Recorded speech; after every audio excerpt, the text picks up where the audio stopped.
Gaafii zayita kanarra naa dhiyaateef deebii gahaatni deebisee jira. Hamma xumura viidiyootti dhaggeeffadhaa. Dibadha illee isinitti agarsiiseetiin jira akka itti fayyadamallee laayikiin dabalsinaa.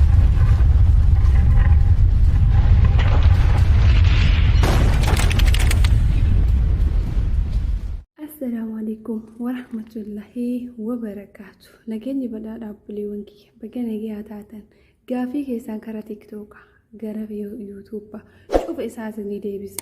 Yoo rabbi carraarreetiin jiru viidiyoo kana amma xumuraatti dhaggeeffadhaa laalaa.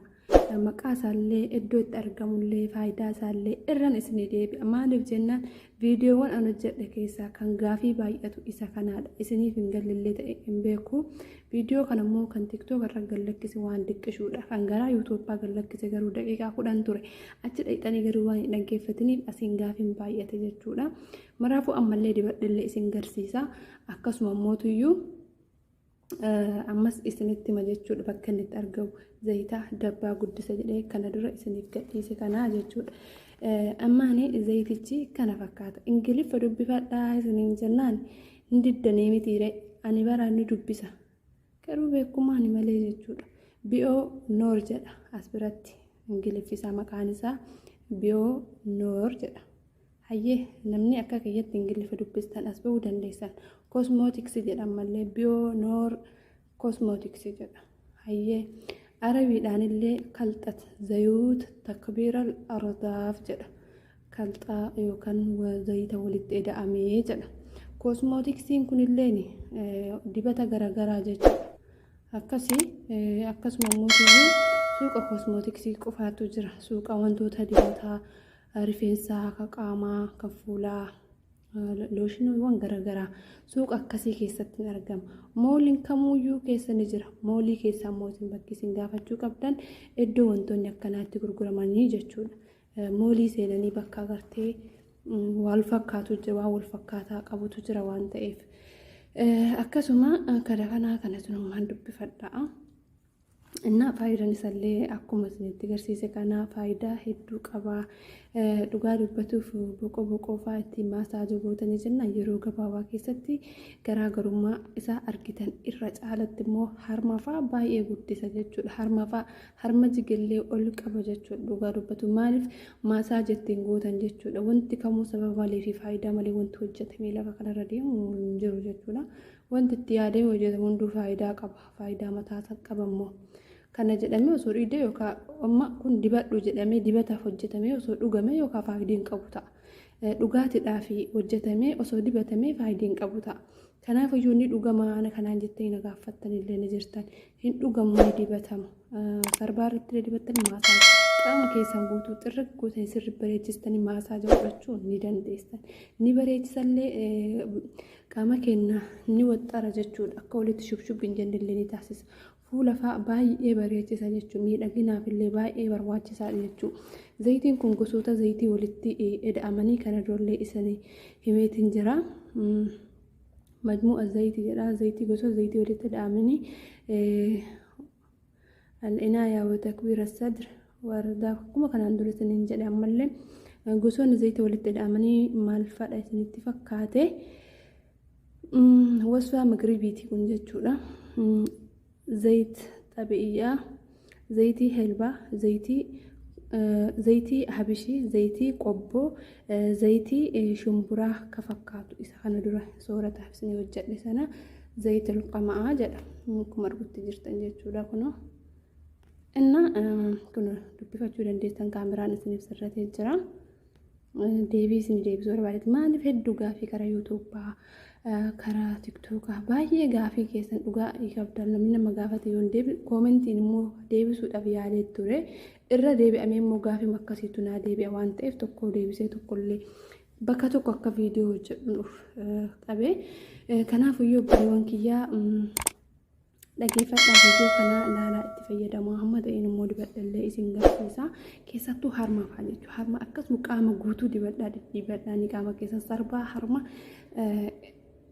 fuula jechuudha boqoo jechuudha baay'ee bareechisa ni waxxara jechuudha fuula keenyallee ni diimessalleedha. Fooliin garuu foolii abisheeti dhugaa dubbatuuf jechuudha foolii abisheeti. Ani kan jiraadhu biyya kam jiraattan ofii dandeettallee kanaan jettanne jirtan biyyan jiraadhu biyya Arabaa Qaxaar keessa jira. Moolii Qaxaarii guddaa dhaabbatee jechuudha Duhaa. Inna akkasuma Duhaa Qaxaar moolii guddicha deemtanii bituu ni dandeessanii. Mooliiwwan xixiqqaa osoo hin taane jajjabaa keessatti ni argama. Iddoo mu'axxaraat, iddoo shittoo garagaraatti, iddoo dibata garagaraa kosmootiksiin adda addaatti jirutti ni argama jechuudha. Maqaa isallee kunoo qarra zaddaa yookaan kaameraa qophii godhadha. Kanumaan isin jabbayyoon keessin jaalala isin kabaja. Mee dibadhillee hamma tokko isin agarsiisuuf yaalii godha. Ayyaan amma akkaataa dibata isaanii hamma tokko isin agarsiisa. Asuma yaada birallee dabarfachuu barbaada. Tokkoffaa zayita kana harkuma irratti qicanna, ganama irratti qicanna, ergasii fuula keenya dibanna, fuula keenya amma kallachaa guutuu isaa jechuudha. Sirriitti maasaajettiin goona. Zayita lombocaa kana akka fuulli keenya gadi dhugu taasisna jechuudha. Yoo maasaaja bareedaattiin goone suuta jenne jechuudha. Akkasuma boqoo keenya funyaan biratti caccabullee akka diriiru taasisa. Kallacha irratti illee nyaara walitti guurramnu tokko tokkollee akka inni walitti hin guurramne taasisa.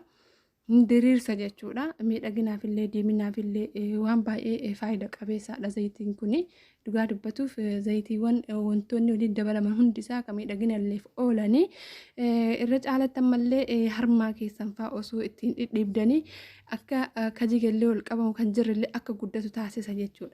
Akkasuma sarbaarallee jechuudha. Sarballee qaama keessan guutuutti dhidhiibachuu ni dandeessan. Harka keessan illee dhidhiibuu ni dandeessan. Baay'ee miidhagsa harkallee jechuudha. Baay'ee jechuudha. Innaa qodaa keenyaaf illee baay'ee dawaadha jechuu barbaadetti gamanumaan zayitaanii bitaa fayyadamaadha. Yaada kiyyetti aanin immoo dhugaa dubbatu baay'ee dhagaamee jira har'a. Viidiyoo hojjedhillee gadi lakkisuu na jibbisiiseef bakka na dabbaree natti ulfaatee na cinqee yeroo tokko nyaata hundallee nama jibbisiisa dhugaa. Isin akka kiyya kana moo isinuu akkamitti jirtan? Mee obboleewwan kee dhuguma sanitti jechuudha. Wallaahi laazim mataan kun bijjina jedhe ilaala. Kaansarii na kaase fakkaata jechuudha. Dhugaa rabbiin waa eegu. Hin beekwan akka miidiyaa irraa fagaanne miidiyaa wajjin wal barree jira. Amma miidiyaa wal baraa jirra. Miidiyaa irraa fagaachuu hin dandeenyu. Akka feene silkii cufne akka feene banuu hin dandeenyu. Hamma tokko xiqqaatullee wanni hojii jedhanii eegalan tokko hojiidha hojjetamuu qaba, itti fufamuu qaba. Garuu mootiyyuu akka hojjenne wantoonni tokko jireenya biyya keenyaa wajjin maatii biyya keenyaa dhumaa jiru kana hojii wal qabate dhugaa of nama jibbisiisa. Jiraachuu hunda nama jibbisiisa. Ka jiru gadi taanee ka du'e ol taanee jiraataa jira jechuudha. Keessattuu nuti warri wanta akkanaa kana ilaalaa jirru beekan ka arge tokko viidiyoo arge tokko wallaahi argee namni argee garuu fayyaan ta'u sammuun isaa waan sana. Du'aa yaa goonuuf lammii keenya du'aa hin bira haa dhaabbannu hamma dandeenyeen jechuudha. Rabbitti haa dhiyaannu, wal jaalala haa qabaannu, wal kabaja haa qabaannu, waliif haa gorsamnu, waliif haa dhageenyu.